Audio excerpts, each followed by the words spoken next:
Si sos seguidor del canal, ya sabés que cada primavera renovamos la terraza porque la estación del año que más me gusta es el verano y pasaremos mucho tiempo aquí afuera.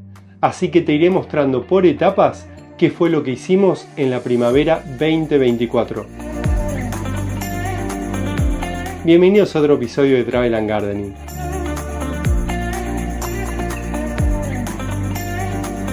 En el episodio anterior te mostré cómo limpiamos la terraza, la hidrolavamos y acomodamos todas las macetas de nuevo. Hoy no te pierdas cómo sigue esta renovación de la terraza 2024. Riego automático.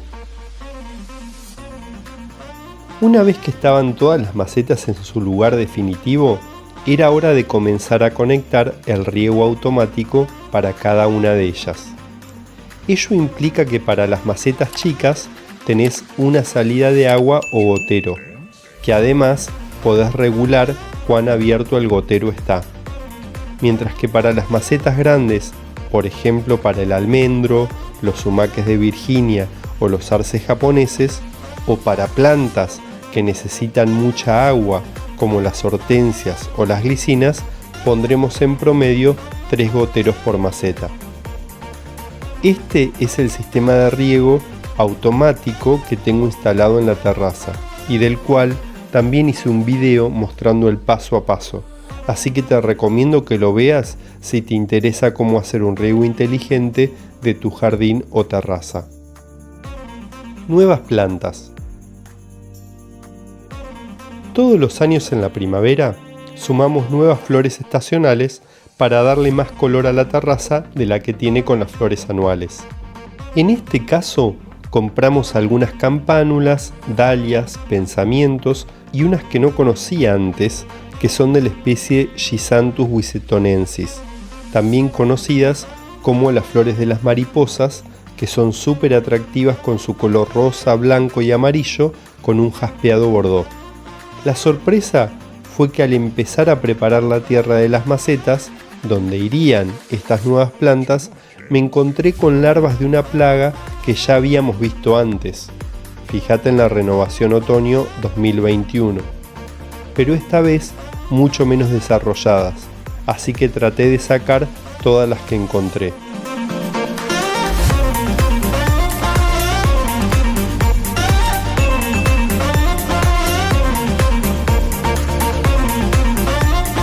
Agregamos estas flores a algunas de las macetas ya existentes, así que te muestro el antes y el después de cómo quedaron.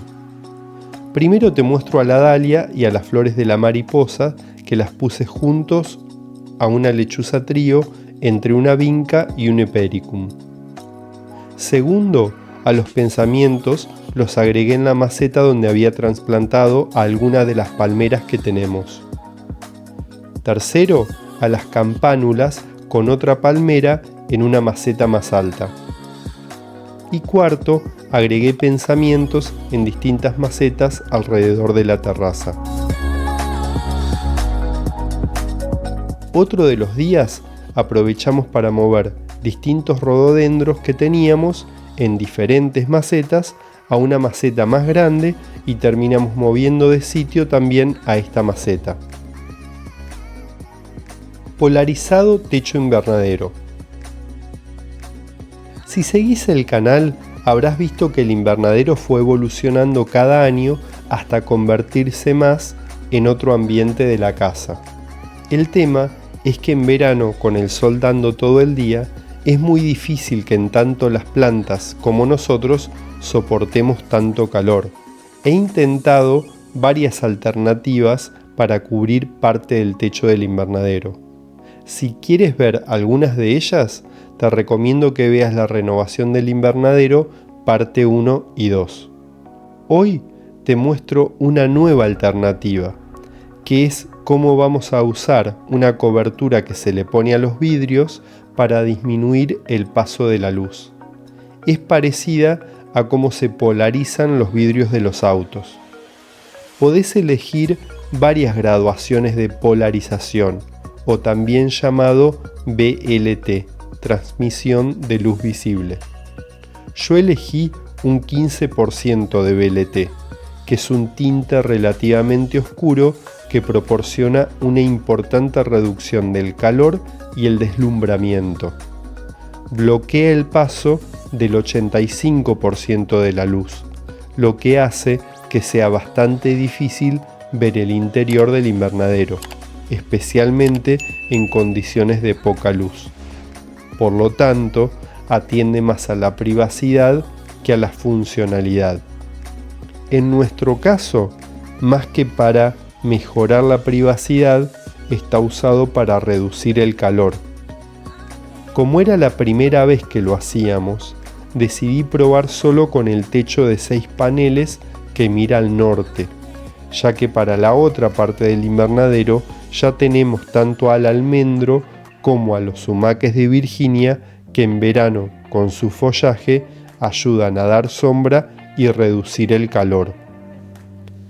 El proceso de aplicación de VLT requiere que tengas los vidrios perfectamente limpios, y una vez limpios los pusimos sobre la mesa de la terraza, preparamos agua con detergente y con el mismo limpiador de vidrios nos ayudamos a que quede prolijamente aplicado. Como tenés que poner mucha agua con detergente en el vidrio, antes de aplicar la lámina de VLT negra, tenés que ayudarte con el limpiador para sacar todas las burbujas y que quede perfectamente pegado.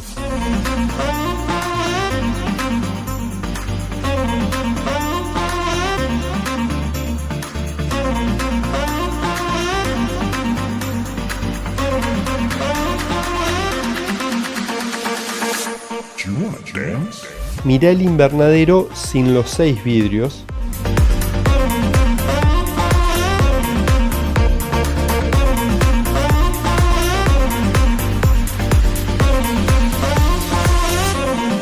Y los vidrios que ya tienen la cobertura de VLT. Esto ya es al otro día, con todos los vidrios colocados, para que veas que se ve perfectamente para el otro lado, pero reduce el paso del calor supuestamente en un 85%. Y así me despido de esta segunda parte de la renovación de la terraza en primavera 2024. No te pierdas la tercera y última parte la semana que viene. ¿Y qué te pareció el episodio de hoy? Si te gustó, comentalo y aprovecha a suscribirte al canal si aún no lo has hecho. Te dejo la playlist del tour de la terraza que hago todos los meses aquí al lado y nos vemos en el próximo episodio por aquí, por Travel and Gardening.